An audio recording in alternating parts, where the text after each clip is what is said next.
Армысыздар, Хан телеарнасында стоп криминал бағдарламасы қылмыстың өтеуі жаза екенін жар салып айтпасақ та, орын алып жатқан жағдайларды көзімізбен көріп, құлағымызбен естіп те жүрміз. Хабарымыздың кезекті санында ауыр қылмыс жасаған күдіктілер немесе төтенше жағдайға тап болған оқыс оқиғалар жайында баяндайтын боламыз. Астана тұрғыны бұрын сатып жіберген көлігін ұрлап кеткен. Бір жыл бұрын жүргізуші шетелдік есепке алынған Nexia автокөлігін қазақстандық есепке алынған автокөлікке айырбастаған. Алайда біраз уақыттан кейін қазақстандық есепке алынған автомобиль бұзылып, жүргізушілер арасында жанжал туындаған. Бірнеше күн бұрын автокөлік сату сайтын қарап отырып, жігіт өзінің бұрынғы Nexia автокөлігін сату туралы хабарландыруға тап болған. Көп ойланбастан жүргізуші көлікті ұрлауға шешім қабылдап, жәбірленушінің тұрғылықты мекен жайына барған. Қосалқы кілттермен ол көлік құралын іске қосуға тырысқан. Алайда көлік оталмағаннан кейін ол манипулятордың қызметін пайдаланған. Кейін көлік оталдырылып, күдікті үйіне қарай жол тартқан. Аталған жайтқа қатысты күдікті ретінде бейнебақылау камерасына түсіп қалған 19 жастағы жігіт ұсталды. Қазіргі таңда сотқа дейінгі тергеу амалдары жүргізіліп, күдікті қылмысын толықтай мойындады. Павлодарда бағдаршамның қызыл белгісін елемеген жүргізуші айыппұл арқалады. Оған 2 бап бойынша айып тағылды. Павлодар облысы полиция департаменті баспасөз қызметінің мәлімдеуінше, аймақ тұрғындары түрлі құқық бұзушылықтар, соның ішінде жол қозғалысы ережелерін бұзу туралы құзырлы органға жиі хабарлайды. 24 желтоқсан күні Павлодар қаласының Толстой, Сәтпаев көшелерінің қиылысында Мерседес маркалы автокөлік жүргізушісі апатты жағдай туғызған. Әрі өзге автокөлік жүргізушілерінің қозғалыс бағытының жылдамдығын өзгертуіне себеп болған.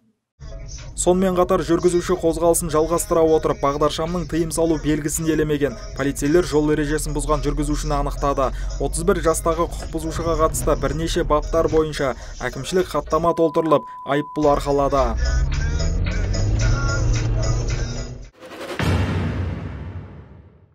$120 мың ақш долларына Астана тұрғындарын алаяқтар тобы алдап кетті. Полицейлер ел аумағында аса ірі көлемде алаяқтық жасайтын топты ұстады.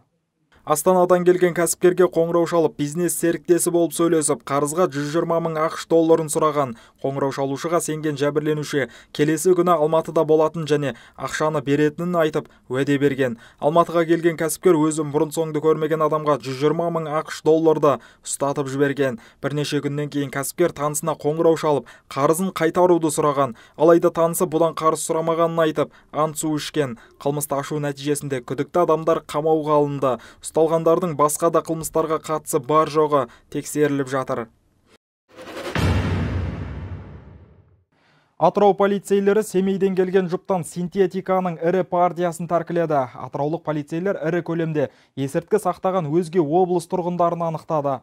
Облыста синтетикалық есірткінің жеткізілуіне жол бермеу мақсатында Атырау облысының полиция департаменті есірткі қылмысына қарсы іс-қимыл басқармасы қызметкерлері облыс аумағында есірткіні заңсыз таратумен айналысқан тұлғаларды анықтау бойынша жедел іс-шара жүргізді. Қылмыстық ниетін жүзеге асыру үшін Семей қаласынан Атырауға келген 18 жастағы қыз бен 20 жастағы жігіт ұсталды. Жалға алынған пәтерлердің бірін тінту кезінде жалпы салмағы 360 грамм синтетикалық есірткі заттары, сондай-ақ көптеген пакет, электронды таразылар және басқа да құрылғылар табылып тәркіленді.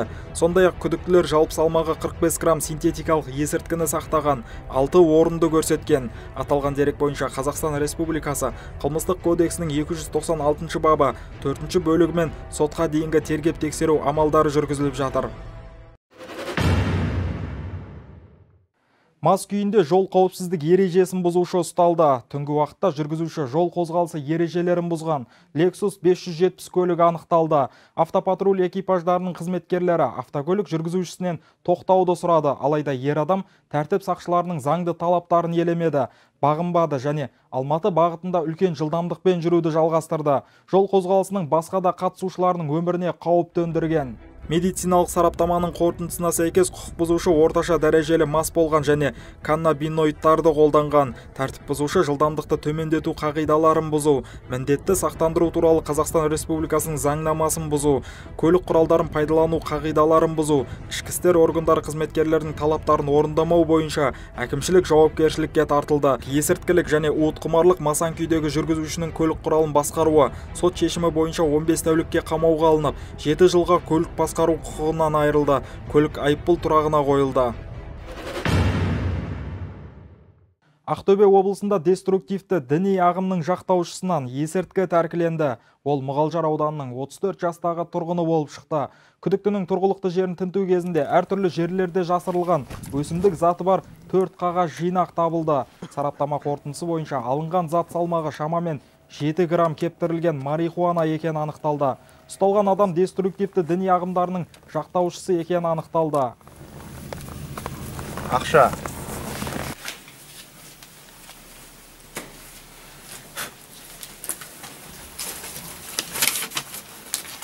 Так.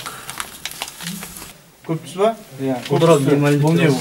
Өзің шегетін ба? Не, қандай шөп?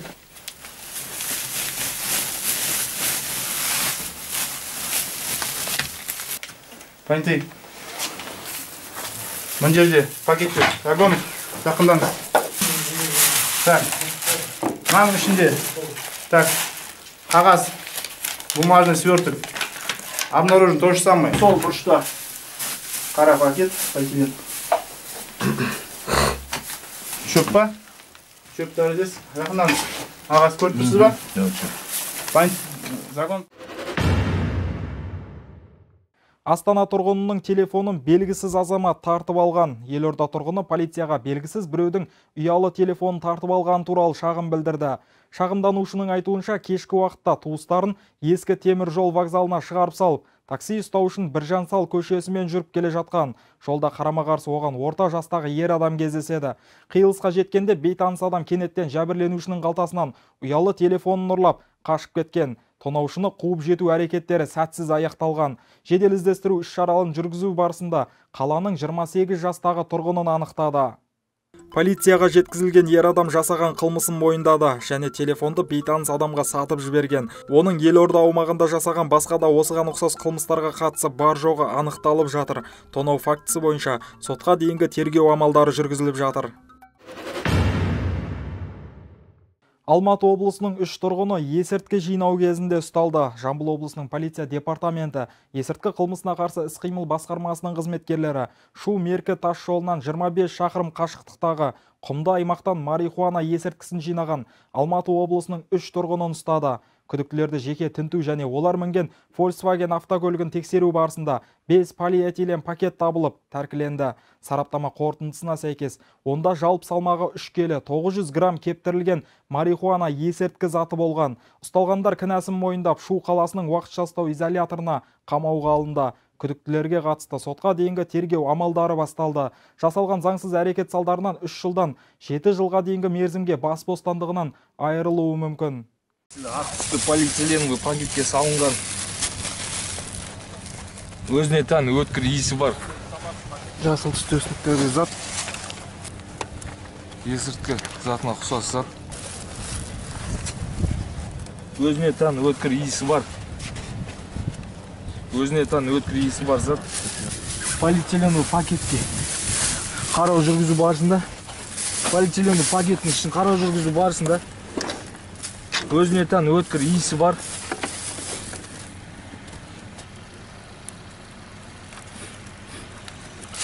Аталған пакеттің ішіне өзіне тән өткір иісі бар. Осымен тәмам, біздің міндет жариялау емес, хабардар ету. Бұл бағдарламада ресми көздерден алынған материалдар пайдаланылды. Қылмыстың өтеуі жаза екенін естен шығармайық. Аман болыңыздар.